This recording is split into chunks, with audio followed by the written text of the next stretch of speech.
Forget everything you thought you knew about Fallout.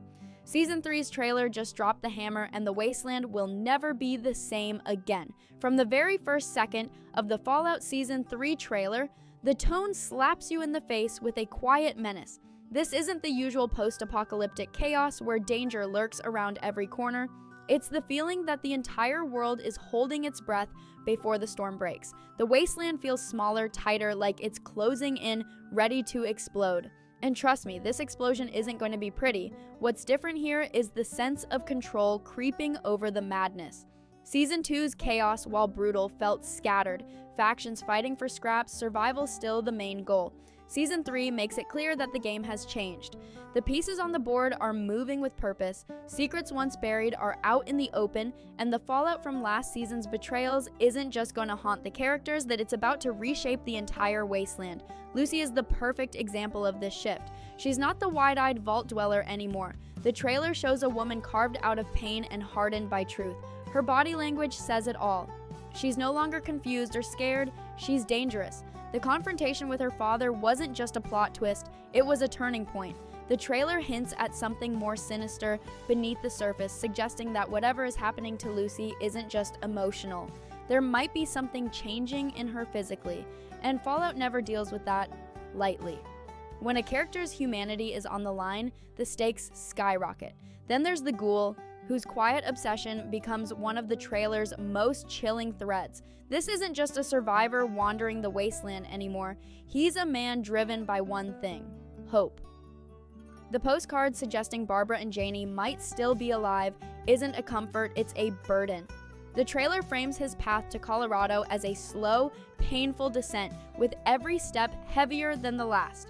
That hope could either save him or break him entirely, and Fallout isn't known for happy endings. What really ties all these stories together is how the trailer portrays the Wasteland itself.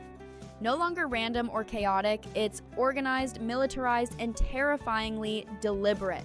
Factions aren't just surviving, they're building armies, weaponizing technology, and carving out territories with ruthless efficiency.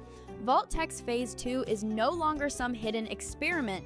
It's out in the open, spreading control like a disease. So the big question becomes, when every secret is exposed and every power plays their hand, who will be left standing? And more importantly, who will be broken beyond repair? If the first part of the Fallout Season 3 trailer whispered of impending chaos, this second section screams of calculated, ruthless moves taking shape beneath the surface of the Wasteland. What's terrifying about this isn't just the obvious, the factions gearing up for war, but the quiet shift in how power operates. This isn't a mess of desperate survivors anymore, it's a deadly game of chess where every piece moves with intent and the stakes are nothing less than absolute control.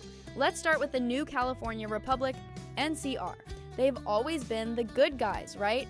Well, Season 3 is peeling back that shiny veneer to show us something far more complex and a hell of a lot darker.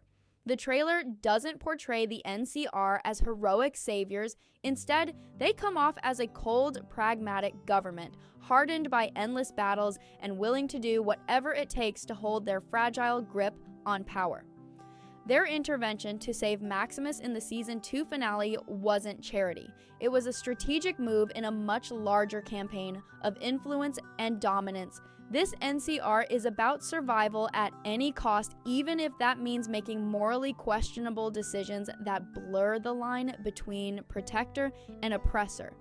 The trailer makes you wonder, when does fighting for peace turn into just another form of war? Because that's the tightrope the NCR walks. And in Fallout's brutal world, governments don't get to be clean. Every victory comes stained with compromise, every order has consequences, and the NCR's rise might just unleash a new kind of tyranny disguised as order. Meanwhile, the Brotherhood of Steel has shed any pretense of subtlety. Quintus, their new leader, doesn't just command respect, he demands fear. The trailer dubs him Quintus the Destroyer, a name dripping with prophecy and menace rather than propaganda.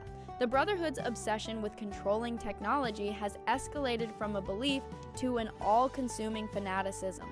They're no longer just guardians of tech. They're executioners who see the wasteland itself as the disease that must be purged. This obsessive drive turns the Brotherhood from protectors into predators, ready to annihilate anyone who stands in their way, even former allies. The trailer's depiction suggests that if the Brotherhood's purge begins, it won't be with mercy or warning. Fallout has always painted the Brotherhood's zealotry as terrifying because it's rooted in logic, an unyielding conviction that the ends justify the means. And when those means include wiping out entire communities, the Wasteland becomes a hunting ground rather than a home. Lurking in the shadows is the Enclave, silent but far from dormant. Unlike the other factions, they don't need to brandish weapons or rally armies in the open. Their power lies in secrecy, patience, and a cold, calculated willingness to unleash devastation on their own terms. The trailer hints at the Enclave's return to the stage with a plan far more devastating than the open warfare we've seen before, something surgical and catastrophic enough to wipe out populations without anyone seeing it coming. If the Wasteland is already burning with factional violence, the Enclave's shadow suggests that much of it could be a distraction, noise designed to keep the surface focused, while their ultimate moves are played deep underground. The mere possibility of this hidden hand pulling strings adds a layer of paranoia and dread that the trailer masterfully uses to unsettle viewers. Because with the Enclave, the war is never just on the battlefield, it's in the mind, in the infrastructure, in the very essence of what makes the Wasteland tick. Add to this the rise of the Legion under Lara Legette's deceptive leadership. Unlike traditional warlords who claim power through brute strength or ideological fervor, Legette's control is born of manipulation and fear. His ascent isn't about honor or loyalty, it's about taking power through cunning and cruelty. The trailer implies that his tactics will bring a new terrifying form of terror to the Wasteland, one where the rules don't just bend, they shatter completely. Legette's war against the NCR won't be conventional. It'll be brutal, bloody, and relentless. And because his power is built on fear rather than belief, the conflict promises to be as psychologically harrowing as it is physically violent. Fallout's history with the Legion has always been dark, but this new leadership hints at even more merciless methods that will make the Wasteland bleed like never before. Then, quietly but unmistakably, Mr. House enters the mix. Unlike the other players who charge forward with weapons drawn, House moves with cold calculation. His presence hints at a war of strategy, influence, and long game tactics rather than brute force. Securing Vegas isn't just a goal, it's a statement. While others fight wars of destruction, House builds power through patience, resources, and planning. This contrast makes him uniquely dangerous because the fallout from his moves won't be immediate or obvious. It will be calculated, creeping, and irreversible. What makes this factional chaos especially compelling is how it all unfolds simultaneously. The trailer doesn't give us one front to focus on. It layers them all, creating a complex web of competing interests and overlapping battles. Each faction believes their way is the right way, and each is willing to fight, betray, or destroy to make sure they come out on top. But amidst this sprawling conflict, the trailer plants a quiet but powerful question. When every faction thinks they're the savior of the Wasteland, whose version of salvation will become the nightmare? Because in Fallout, the biggest threat rarely comes from the monsters outside, it comes from the monsters we choose to follow. As the factions sharpen their blades and set their strategies, the Fallout Season 3 trailer shifts focus from the sprawling battlefields to the personal crucibles shaping its main characters. The Wasteland doesn't just break cities and governments, it breaks people. In this season, it's clear that Lucy and Maximus stand at the heart of this transformation. They aren't just pawns caught in a power struggle. They are becoming pivotal players whose decisions could tilt the balance of everything. But the question lingers, how much can they endure before the Wasteland consumes them whole? Lucy's evolution is the trailer's emotional backbone, and it's anything but hopeful. Gone is the naive vault dweller trying to make sense of a broken world. What remains is a woman hardened by trauma, betrayal, and the brutal truth about the systems around her. The scars she carries aren't just skin deep, they twist into something far darker, an existential fear of control. After witnessing the horrifying power of mind-control technology, Lucy no longer fears monsters lurking in the shadows. She fears systems, those faceless mechanisms that strip away free will and replace it with obedience. This fear doesn't just influence her mindset, it shapes her actions. The trailer hints that Lucy's distrust of authority, especially Vault-Tec and its Phase 2 experiment, drives her into a dangerous rebellion. She isn't just fighting to survive, she's fighting to shatter a system that's been quietly suffocating the Wasteland. And that rebellion comes with a heavy price. Fallout has never been kind to those who challenge control, and Lucy's arc seems poised to explore how far a person can go when every choice threatens to destroy what little humanity they have left. Adding another layer to Lucy's struggle are the unsettling hints about her physical condition. The trailer doesn't spell it out, but subtle visual cues suggest something irreversible is happening to her body. If that's true, Lucy's fight becomes twofold, against external forces and her own changing nature. Every risky decision now carries an emotional timer, turning her story into a tense race against inevitable decline. It's a tragic setup, someone fighting to save the Wasteland while fighting to save herself from becoming something unrecognizable. On the other side of this emotional battlefield stands Maximus, whose transformation is equally compelling but strikingly different. The Season 2 finale showed us a man who no longer hides behind armor or titles, someone who embraces his identity with raw, defiant strength. The trailer continues this theme by portraying Maximus as a force of nature, unyielding in the face of impossible odds. But this strength isn't just physical, it's moral, a conviction so deep that it makes him dangerous in a world ruled by fear and cruelty. Maximus's story revolves around a powerful choice. Will he become a symbol for a faction, or will he stay loyal to the people who need him? The Brotherhood of Steel sees him as a prize, a tool for their fanatical agenda. But Maximus doesn't look like someone who can be owned anymore. His loyalty lies with individuals, not banners. This stance puts him on a collision course with the very institutions that once gave his life meaning. Fallout is no stranger to stories of heroes turning into fugitives, and Maximus is walking that line precariously. What adds tension to Maximus's arc is the trailer's hint at possible internal conflict. The bond between him and Lucy, once forged in survival and curiosity, has shifted. It's now built on shared loss and pain, powerful emotions that can either bind or tear people apart. Season 3 seems ready to push this relationship into uncharted territory, where their goals might no longer align. When two people shaped by trauma start to disagree on what's right, the fallout can be as devastating as any external enemy. The trailer teases scenes where Lucy and Maximus face moral dilemmas that could break their alliance. These moments aren't just personal, they could influence entire factions and change the course of the coming war. Fallout stories have always thrived on moral ambiguity, and this season looks prepared to push those themes even further. The Wasteland doesn't reward hope. It punishes it, and sometimes it forces people to choose between survival and the values they once held dear. Amidst this tension, the trailer also brings the ghouls' journey back into focus, but with a darker, more fragile tone. Unlike Lucy and Maximus, who wrestle with power and identity, the ghouls' story is about endurance and obsession. The postcard hinting that Barbara and Janie might still be alive fuels a desperate hope. But hope in Fallout is a double-edged sword, often leading to obsession and self-destruction. The trailer frames his trek to Colorado as a lonely, haunting pilgrimage where every step weighs heavier with the fear that the truth might shatter what little he clings to.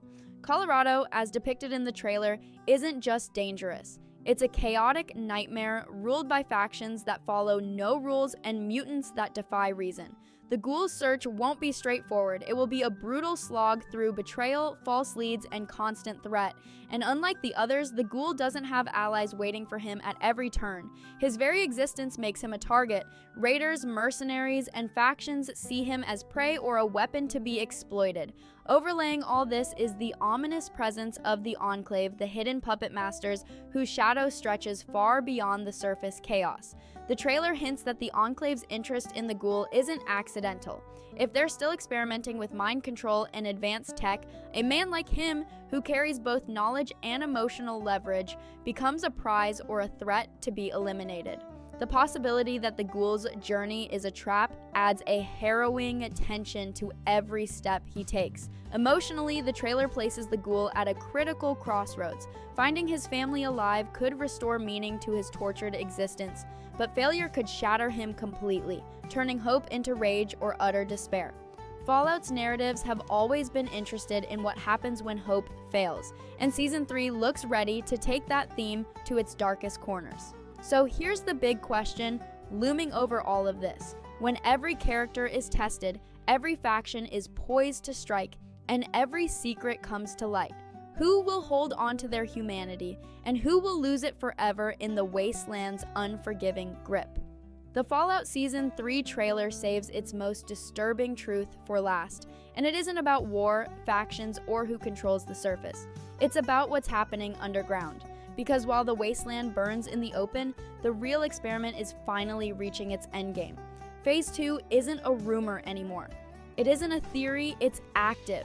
And once you realize what Phase 2 actually represents, the trailer becomes far more horrifying than any Battlefield ever could be. For years, the vaults were sold as protection, order in a broken world, a last chance for humanity.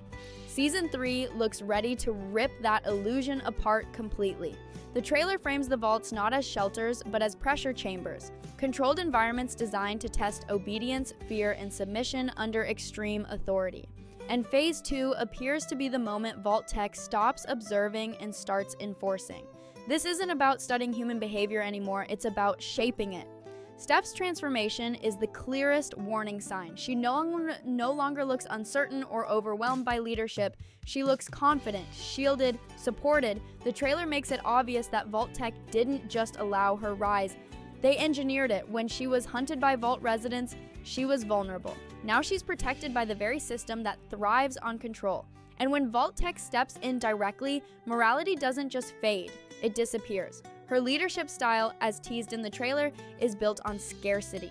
Supplies tightened, resources controlled, punishments made visible. In a closed environment like a vault, that kind of pressure doesn't create loyalty, it creates fear, and fear is far more efficient. People stop questioning, they stop resisting, they start turning on each other. Fallout has always understood that the most effective prisons don't need bars. They need compliance. The trailer hints that resistance inside the vaults won't just be crushed, it will be weaponized.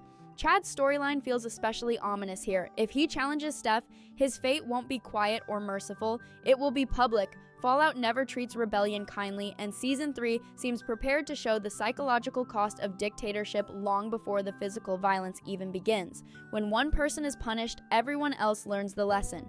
Obedience isn't requested, it's trained. What makes this even more disturbing is how Phase 2 mirrors what's happening on the surface. Governments tightening control, factions enforcing ideology, systems replacing choice. The vaults aren't separate from the Wasteland anymore. They're reflections of it, controlled experiments proving that authority doesn't need monsters or chaos to dominate, it just needs fear and structure. Lucy's potential role in stopping Phase 2 may be the emotional core of this entire storyline. After everything she's learned about mind control and manipulation, the idea of vaults becoming authoritarian systems directly challenges her beliefs. The trailer hints that this fight may not be abstract for her. If Steph truly is her mother, then Phase 2 becomes personal. Stopping it wouldn't just mean dismantling a system. It would mean confronting her own blood and deciding whether some structures deserve to survive at all. Norm's survival at the end of Season 2 suddenly feels far more important. It wasn't luck, it was setup.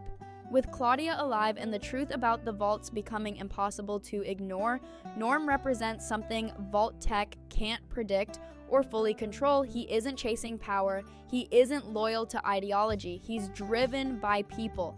And that makes him dangerous. Healing Claudia and finding Lucy could place him directly in the path of Vault-Tec's most guarded systems.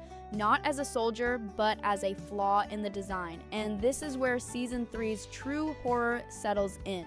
Fallout isn't asking whether the world can be saved anymore, it's asking what saving it would cost. War on the surface, dictatorship underground, characters forced to choose between survival and humanity, between obedience and extinction. The trailer doesn't promise heroes, it promises consequences, because when every lie is exposed, every system is challenged, and every form of control tightens its grip, the Wasteland won't ask who deserves to win. It will ask who is willing to lose everything to stop it.